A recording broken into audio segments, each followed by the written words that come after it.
2월의 새벽낭독 선정도서는 림티주 에세이 너의 말이 좋아서 밑줄을 그었다입니다. 시인의 에세이는 문장조차 한 편의 시를 엮어놓은 듯 아름다웠습니다. 매일 주옥 같은 문장을 뽑아내는 작업이 만만치 않았는데 그중 오늘의 한 문장을 골라 1분 영상으로 만들어 매일 공유를 해왔습니다. 책을 마무리하면서 다시 작가님의 프롤로그와 1분 영상을 엮어 다시 한 편의 영상 오디오북으로 제작해 보았습니다. 하루의 고단함 속에 단비 같은 글을 만나는 쉼의 시간이 되시기 바랍니다. 프롤로그. 내가 만난 최고의 문장. 너였다. 지금껏 내가 만난 최고의 문장은 나는 오늘도 너라는 낱말에 밑줄을 긋는다. 너라는 말에는 다정이 있어서, 진심이 있어서, 쉴 자리가 있어서, 차별이 없어서, 사람이 있어서 좋았다. 나는 너를 수집했고 너에게 온전히 물들었다. 나는 가끔 시적인 생각을 할 때가 있다. 밤하늘을 올려다보는데 형광 물고기 같은 별들이 몰려다니고 있었다. 저 별들은 어디서 왔을까? 내 생각의 결론은 대부분 아름다워서 슬프다. 가령 이렇다. 더 이상 우리가 사랑할 수 없게 된 말들이 죽어서 하늘로 올라가 별이 된다. 그렇지 않고서야 저렇게 은은하게 떨리며 빛날 수가 없다. 시인 한 사람이 세상에 태어날 때마다 별자리에 특이한 움직임이 있다는 말은 사실인 것 같다. 독일 시인 노발리스의 말이다. 시인들은 말수가 적으면서도 은유하는 말로 가장 많은 말을 하는 종족이다. 별은 무선 조종장치 같은 걸로 사람의 말과 연결되어 있는 것이 틀림없다. 별이 말의 무덤 혹은 말의 영혼이라는 증거는 또 있다. 알퐁스 도데의 별 첫 문장은 외로움이 짙게 묻어났다. 리브롱산에서 양치기를 하던 시절 나는 몇 주 동안이나 사람이라고는 그림자도 보지 못한 채 나에게 라브리와 양들을 데리고 목장에서 혼자 지냈다. 작가가 제목으로 내세운 별은 인간의 근원적인 외로움과 고립된 말의 순수함을 상징하는 메타포가 아닐까. 별과 말은 분명 하나의 운명이다. 외로워서 말이 생겨났고 그리워서 별이 생겨났다면 사람은 왜 생겨났을까를 고민하다가 나는 19살의 세계에 편입했다. 그 얼떨결에 19살 여름에 J.D. 셀린저의 호밀밭의 파수꾼을 만났다. 주인공 콜필드는 넓은 호밀밭에서 자유롭게 뛰노는 아이들을 상상한다.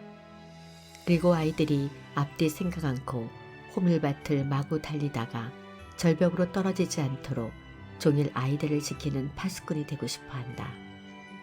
들끓는 영혼을 가진 그가 어둠에 속박당한 4명과 힘겹게 투쟁하고 있다고 나는 해석했다. 양치기가 그렇듯이 파수꾼이란 얼마나 견고한 외로움에 종사하는 직업인가. 외로운 생업이 또 있다. 폴란드 작가 헬니크 시엔키에비치의 등대지기는 나라를 잃고 떠돌다 정착하고 싶어 등대원이 된 노인의 이야기다. 고독을 선택한 노인은 말한다. 인간의 가장 큰 행복은 방랑하지 않는 것이라고. 고독이란 비로소 자기 자신과 함께 있게 된 시간을 말한다. 그러므로 양식이나 파수꾼이나 등대지기는 별이 발명한 직업군이다.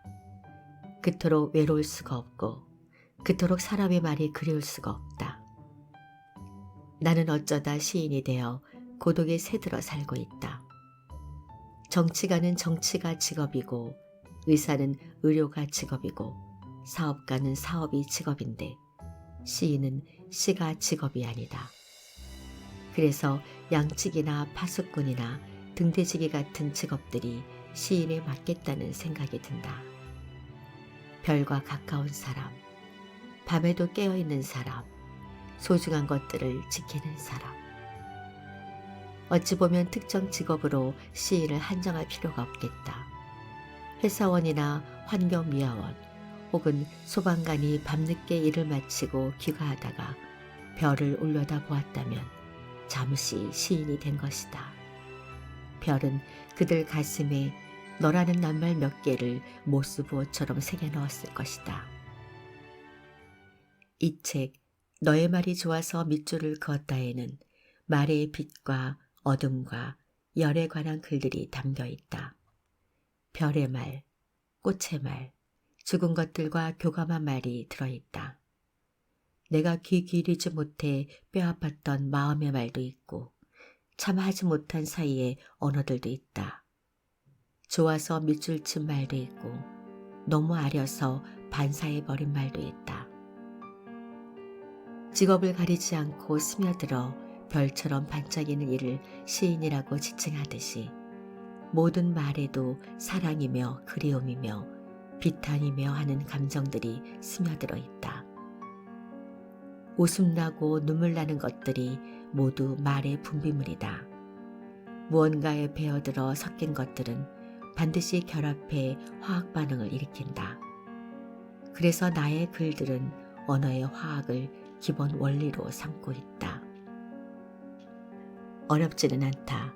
나는 화학자도 천체 물리학자도 아니기에 일상의 언어로 나긋나긋 자분자분 쓰려고 마음을 기울였다.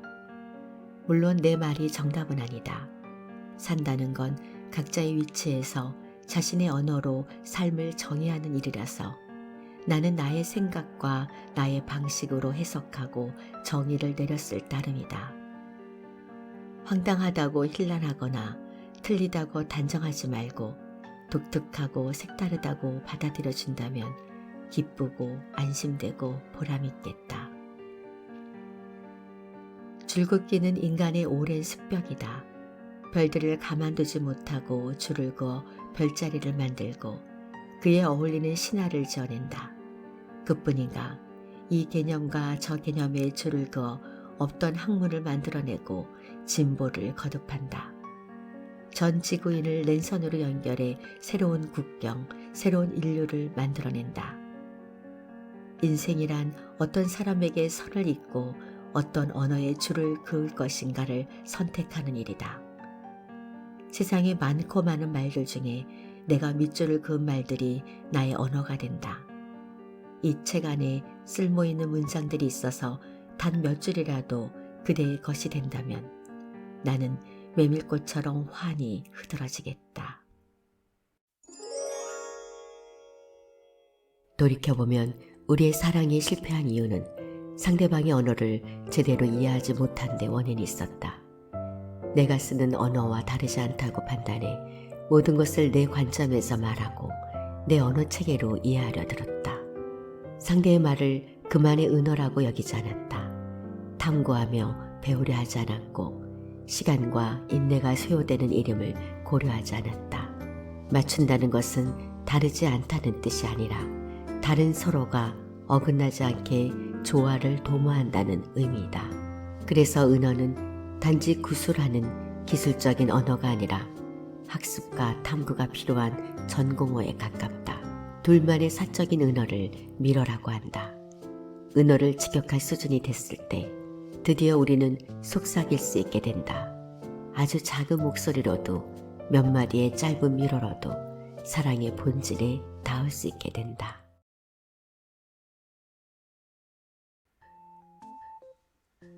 선배에게 물어본 적이 있다. 선배는 어떤 책을 읽어왔길래 그렇게 말을 잘하게 됐느냐고. 선배의 동문서답이 지금도 기억에 남는다. 말은 관계야. 관계의 핵심은 사람이고 나는 내 필요보다 상대를 먼저 생각하면서 말해. 말에 사람이 들어있으면 금이고 사람이 빠져있으면 똥이야. 내가 무엇을 말할까가 아니라 이 사람에게 어떤 힘을 부여할까가 우선이야. 자부심, 자존감, 쓸모, 존중받는 느낌 이런 게 다 힘이거든. 자기에게 힘을 주는 사람을 싫어하는 사람은 없으니까. 자주 생각하는 방향으로 마음을 기울인 대상을 닮은 모습으로 삶은 물들게 마련이다. 어느새 내게 스며든 말이 있다. 내가 그 말투를 따라하고 즐겼을 때 내가 그것에 길들여졌음을 알게 된다. 둘 사이에는 애칭이 생겨나고 은어가 만들어진다. 사랑은 그렇게 그 사랑에 맞는 새로운 언어를 갖는다. 지금에만 할 수 있는 사랑의 말이 있다면 당신은 무슨 말을 하겠는가? 내가 수많은 천체 중에서 오직 당신을 나의 별이라고 부르듯 당신은 그 누구도 아닌 나를 원한다고, 그것도 가장 싱싱한 지금의 사랑으로 그리워한다고 말해주면 좋겠다. 그게 아니라면 지금은 다 말할 수 없어 침묵으로 말하겠다고 대답해주면 좋겠다. 침묵이 얼마나 큰 하늘인지 나는 알고 있으니. 우리는 하는 일, 하는 생각, 하는 말에 거의 모든 에너지를 쏟고 신경을 집중한다. 어쩌면 인생은 하는 것이 아니라 하지 않는 마음, 하지 않는 말에 진면목이 있는지도 모른다. 사랑하기 때문에 무언가를 하지 않는 것, 사랑을 증명하기 위해서 좋아하는 무엇을 하는 만큼 싫어하는 무엇을 하지 않는 것, 그 깊은 마음은 사랑을 그윽하게 만든다. 모든 인생은 와중이나 도중이나 진행 중에 있다. 그 삶이 끝나면 더 이상 중을 쓸 수 없다. 죽음에는 중을 붙일 수가 없다.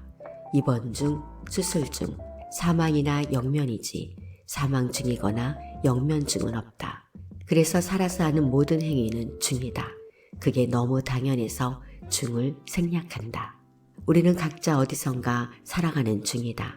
열심히 자신의 삶에 응답하는 중이다. 가스머는 점점 사어가 되어가고 있다. 가스머가 사라져가는 이유는 서로 자신의 말만 하고 상대의 마음을 듣지 않기 때문이다. 가스머란 말하기보다 듣기가 훨씬 중요한 언어다. 가스머는 일상어와 같은 어휘를 써도 의미가 완전히 다르고 반어법에도 능숙하다. 사랑하는 사람이 메뉴를 고를 때 아무거나 라고 말하면 이는 내가 늘 좋아하는 그것이라는 의미다. 그 사람이 아무렇지 않아 괜찮아 하고 말하면 그것은 괜찮지 않아 나 좀 봐줘 라는 뜻이다. 가슴에 못 박히고 가슴이 미어지고 가슴에 아려오는 일들은 실은 가장 가까운 사람 때문에 생긴다. 가슴과 가슴이 가까운 듯 싶지만 뜨거운 듯 싶지만 철벽 같고 얼음덩어리 같을 때가 있다. 이유는 단 한 가지뿐이다. 가슴어를 가슴으로 듣지 않으려 할 때. 사람마다 간지럼을 타는 급소가 있다. 사랑하는 사이에는 간지럼을 태우는 일이 잦다. 아이들은 목덜미나 겨드랑이에 손을 넣자마자 흰 목련처럼 터진다. 간지럼이 그렇듯이 낯간지럼 말도 참으면 안 된다. 그 어색한 부끄러움이 사랑을 유난하게 만든다. 대낮에 해도 되고 일평생 해도 되고 꽃다발 없이 해도 되고 밥을 먹으면서 해도 되고 술 먹지 않고 해도 되고 귓볼을 대고 해도 된다. 어설프고 묵뚝뚝하게 해도 문제없다. 하고 나면 잠깐 화끈거리고 뜨거워질 뿐 생명에 지장이 없다. 사랑은 수시로 확인되어야 한다. 봄이 벚나무에 간지럼을 태워 꽃사태를 일으키듯이 낯간지럽고 화끈거리는 말들이 사랑의 온도를 올린다. 가장 정확한 마음은 당신이 하는 고백으로 확인된다. 사람들은 자신이 어떤 말을 하고 사는지 꼼꼼히 따져보지 않는다. 어떤 생각을 하고 사는지는 아는데 어떤 말을 하는지에 대해서는 무심하다. 말은 성격이 급하다. 마음을 채정하기도 전에 뛰쳐나간다. 내 기분이나 감정을 나보다 더 빨리 알아차리고 입 밖으로 튀어나와 버린다. 그뿐인가? 상대방의 기분이나 생각을 눈치 빠르게 알아채고 선수치고 나간다. 습관적이고 무의식적으로 발설되는 통제불능의 말들이 너무 많다. 그래서 얼마나 헛헛하고 부질없는 공감과 리액션의 말들이 난무하는가. 가슴보다 말의 속도가 더 빠를 때 말에게 경고해야 한다. 너무 빨리 달리지 마라. 너의 영혼이 뒤처질 수 있으니. 나는 이 잠언에 덧붙여 나의 말에게 다이른다. 너무 빨리 말하지 마라. 뒤늦게 도착한 너의 영혼이 진짜 할 말을 잊게 될 수 있으니. 난 보자기가 좋았어. 가위는 잘라서 이기고 바위는 부숴서 이기잖아. 근데 보자기는 감싸서 이기니까 아프진 않지. 가위에 잘려도 보자기는 보자기이고 또 기우면 되잖아. 소는 참 많은 말을 한다. 수신호로, 수어로, 악수로, 포옹으로. 누군가와 처음 인사할 때 손을 내밀어 악수를 나눈다. 그런가 하면 손바닥에는 운명의 지도가 있다. 지문과 운명선. 자신이 가야 할 곳의 지도가 손바닥 안에 있다는 은유는 참 의미심장하다. 손바닥을 들여다본다. 은하수가 흐르고 사막을 건너는 낙타가 보인다. 나는 지류의 물들을 모아 흘려보낸다. 선인장들이 붉은 꽃을 피어올리고 체온 같은 별이 돋는다. 오목한 작은 우주, 나의 손. 꽃에는 저마다 꽃말이 있다. 꽃말의 기원은 17세기 아라비아로 올라간다. 아라비아 사람들에게 세럼이라는 풍습이 있었다. 사랑하는 사람에게 말하는 꽃다발을 건네는 풍습이다. 꽃에 꽃말을 붙여 그 말들을 잘 조합하고 배열하면 메시지가 있는 연애 편지가 되었다. 아름답지 않은가? 내 마음을 꽃다발이 대신 말하게 한다는 시적인 상상력. 어느 이전의 시대에 식물과 동물은 파동과 입자, 그 떨림과 빛, 향기와 채취, 빛깔과 표정으로 소통했다. 꽃이 사람에게 했던 아름다운 말의 흔적이 꽃잎의 무늬와 향기로 남아 사람들은 꽃이 피면 본능적으로 가까이 다가가 코를 대고 눈을 대는지도 모른다. 생명체는 활동하는 동안 기본적으로 에너지를 발산하려는 삶의 욕망을 가지고 있다. 생명체의 이런 마음을 하나로 뭉뚱그려 표현하면 힘이다. 이성도 힘이고 감성도 힘이다. 대개 이 힘을 동물의 특성이라고 여긴다. 동물은 지능이 있고 식물은 지능이 없으니 동물이 고등하다는 착각에서 비롯된 관념이다. 식물도 동물처럼 군락을 짓고 집단 생태계를 형성해 생존하는 전략을 구사한다. 동물이 나는 어떤가? 인간은 놀라운 이성과 감성을 지었다고 하는데 나는 나를 이해하기 어려울 때가 더 많다. 음성 언어와 문자 언어를 사용하지만 사람들과 소통의 어려움을 겪는다. 오히려 이성적이어서 캄캄할 때가 많다. 그래서 나는 자꾸 동물을 벗고 식물이 되고 싶다는 꿈을 꾼다. 새로 알게 된 용어가 있다.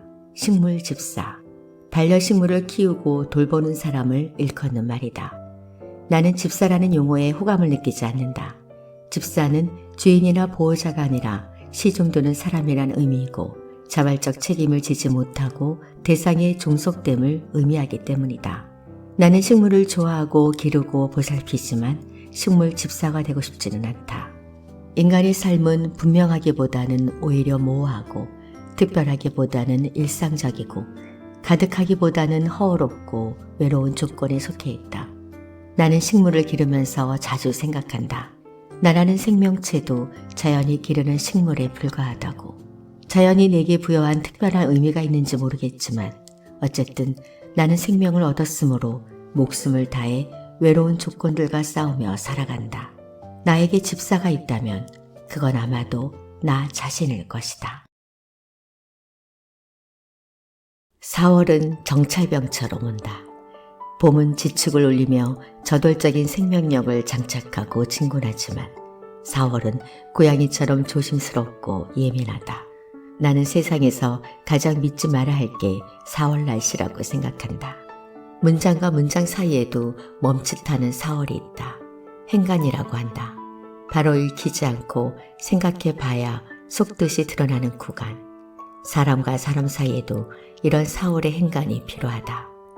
모든 관계가 직선 구간처럼 시원하게 거침없이 뚫려 있으면 좋겠는데 조금 돌아가야 하고 조금 참아줘야 하고 조금 기다려줘야 하는 커브 구간이 있다. 지리 시간에 배운 게 있다. 기름진 삼각주는 유속이 빠른 강상류가 아니라 하루의 느린 커브지대에 형성된다. 머뭇거리는 마음의 하류에 퇴적되는 아름다운 관계를 나는 봄이라고 부른다. 루카 구아디노 감독의 콜미 바이 유어 네임은 동성애를 다룬 영화다. 17살 소년 엘리오는 끌리는 남자를 만난다. 그들은 여름보다 뜨거웠지만 그 사랑은 힘겹다. 사랑하는 남자를 떠나보낸 엘리오가 힘들어하자 그의 아버지가 이런 이야기를 한다. 그렇지만 너희는 아름다운 우정을 나눴잖니. 아프기 싫어서 아무것도 느끼지 않게 만들겠다니 그런 낭비가 어디 있니? 이것만은 기억하렴. 우리 몸과 마음은 단 한 번만 주어진단다. 너도 모르는 사이에 마음이 달아해지고 몸도 그렇게 되지. 아무도 바라봐주지 않는 시점이 오고 다가오는 이들도 적어진단다. 지금의 그 슬픔, 그 괴로움을 간직해라. 네가 느꼈던 기쁨과 함께. 친구가 밤참으로 라면을 끓여주곤 했는데 내가 기억하는 건 그때 코를 박고 먹었던 기막힌 라면 맛이 아니다. 라면을 끓이면 냄비째 가져와서 상 가운데 올려두고 다투어 먹는 게 맛인데 친구는 그러지 않았다. 대접에 라면을 나눠 담고 종발에 김치를 담아 정갈하게 소반에 올려놓았다. 나는 그게 친구의 깔끔한 성격 때문이라고 생각했다. 그렇게 하면 설거지거리가 느는데 귀찮지 않아? 편하게 먹으면 될 텐데. 친구가 씩 웃으며 답했다. 자기도 그러고 싶은데 엄마가 독립생활을 허락하면서 당부한 게 있다고. 혼자 지내더라도 대충 차려서 허기를 때우듯이 먹지 말거라. 밥 한 끼를 먹더라도 격식을 갖춰서 품위 있게 먹어. 그게 네 삶에 대한 예의다. 네가 네 자신을 모셔라. 생활은 의식의 표면이고 삶의 깊이를 반영한다. 인류는 직립함으로써 인간이라는 이름도 갖게 된다. 하늘과 땅 사이에서 하늘의 뜻과 땅의 뜻을 전하고 연결하는 역할을 부여받았다. 세상 천지와 우주 만물의 의미를 헤아리고 따를 줄 아는 지혜를 가진 존재라는 자부심이 인간이라는 명칭에 담겨 있다. 유한한 존재는 삶과 죽음, 탄생과 소멸의 시간을 건넌다. 하늘과 땅과 인간, 그 누구도 이 법칙에 예외는 없다. 시간은 궤도를 따라 흐르고 궤적을 남긴다. 인간은 그 흐름의 흔적을 읽는다. 깨우쳐 알게 된 것들과 배워서 알게 된 것들을 남기려 했고 후세에 전해지기를 바랐고 그 염원으로 책이 발명되기에 이른다. 그러므로 책은 인류 최초로 직립의 모험을 감행했던 한 조상이 우리에게 남긴 400만 년 동안의 그리움이다. 인간은 누구나 난독증 상태로 태어난다. 즉 처음부터 책을 읽을 수 있는 뇌를 가지고 태어나지 않는다는 의미다. 이기적 유전자가 다른 것들은 유전 프로그램을 통해 자손에게 잘 전해주지만 독서 능력만큼은 직접 전해주지 않는다고 한다. 메리온 울프는 독서를 이렇게 정의내린다. 독서는 뇌가 새로운 것을 배워 스스로를 재편성하는 과정에서 탄생한 인류의 기적적인 발명이다. 뇌가 독서하는 방법을 배우면 독서하는 뇌가 발달되고 그렇게 만들어진 뇌의 독서 회로에 따라 자연스럽게 반복적인 독서 행위가 가능해진다는 주장이다. 내가 말하고 싶은 것은 이것이다. 지금 당신이 책을 읽는 즐거움을 누리고 있다면 당신은 책을 읽기 위해 부단히 책 읽는 뇌를 발달시켜온 사람이다. 그러니 그 특별한 능력을 자주 애용하기를 바란다. 나는 부탄의 도시 푸나카에 있었고 그 도시는 내게 이런 문장을 남겼다. 인간과 신이 구분되지 않는 곳. 나는 순천만 부근의 와운 해변에 있었고 그 해변은 내게 이런 문장을 남겼다. 천국이 있다면 저 석양 안에 있을 것. 나는 초봄의 산청에 있었고 산천지의 조선조 매화나무는 내게 이런 문장을 남겼다. 흰 뼈로 붉은 꽃을 피웠다. 거기 갔었다는, 내가 그곳에 있었다는 사실이 중요한 게 아니다. 내가 가졌던 느낌이야말로 내가 그곳에서 살아있었다는 명백한 증거다. 사진으로도 눈으로도 촉감으로도 허파로도 맥박으로도 기억하자. 그 기억이 흩어지기 전에 느낌을 요약해둘 문장을 찾자. 몰랐던 것을 처음 발견하거나 없던 것을 발명하면 가장 먼저 이름을 붙인다. 그 명명이 있어야 사물이든 사건이든 사람이든 비로소 있는 것이 된다. 그 이름이 그것의 의미가 된다. 강아지나 고양이를 데리고 오면 처음 하는 일이 이름을 짓는 일이다. 내가 이름을 붙이면 이제 그들은 단지 강아지나 고양이가 아니다. 반려라는 관계가 생겨나면 강아지와 나는, 고양이와 나는 더 이상 남이 아니다. 의미가 심장을 장착하게 된다. 그래서 산다는 건 의미를 붙이는 일이면서 동시에 붙이지 않아야 할 것에 함부로 의미를 붙이지 않는 일이다. 내가 책임을 다할 수 없는 것에 의미를 두고 관계를 만들지 말아야 한다. 잘못하다간 서로의 심장을 아프게 만든다.